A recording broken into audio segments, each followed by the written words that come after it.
Hi everyone, for today's featured liner we're going to be looking at the Austral.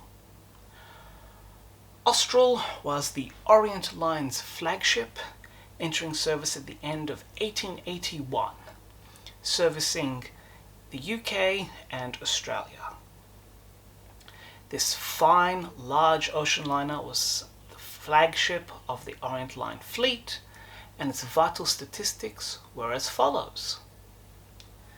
The Austral weighed 5,524 gross tons, had a displacement of 9,500 tons, was 470 feet long, which equates to about 140 meters,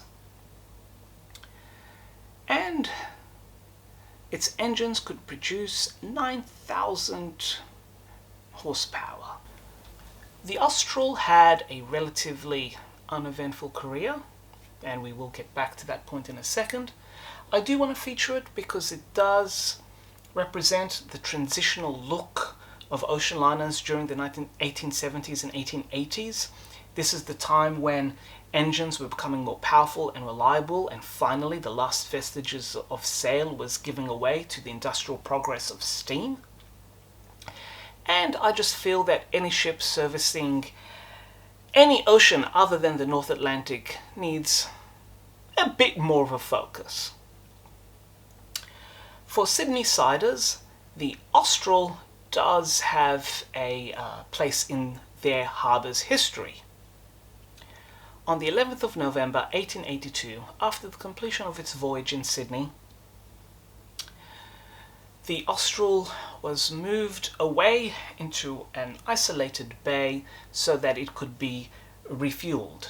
In this instance, that meant coaling. So more coal had to be taken on lighters, which were basically barges full of coal, and then that coal had to be manually put into the ship's bunkers. Being November, it was a hot, humid night, and as the coaling progressed, the ship took on a slight list. At some point of that night, that list grew a little too much, and the lowest level of portholes, which had been opened to let in some fresh air because it was a hot, humid night, and let me tell you, Sydney can get quite humid. And once that critical point had been reached, the waters of Sydney Harbour rushed in, and Austral very quickly rolled over.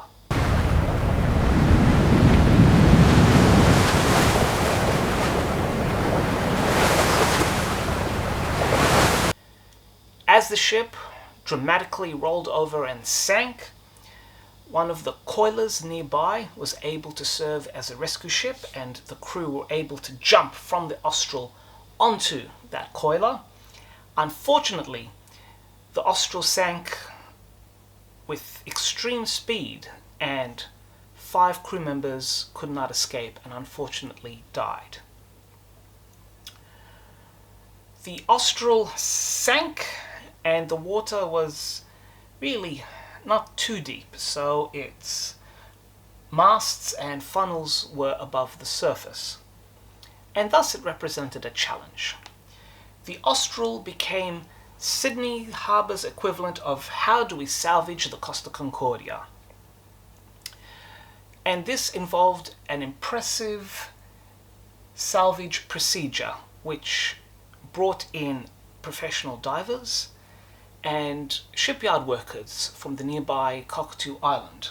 And they fashioned a scaffold and built a wooden dock around the sunken hull of the ship, and it was then gradually pumped out, and slowly the ship was raised.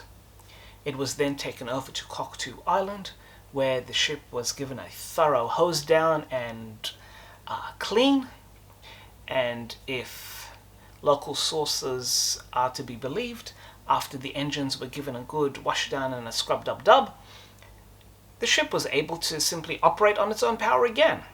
And on its own power, it went back to the UK for a more substantial refit, which involved extending the funnels ever so slightly to improve their engine draft. This was a freak accident and the only major incident in this ship's otherwise distinguished career.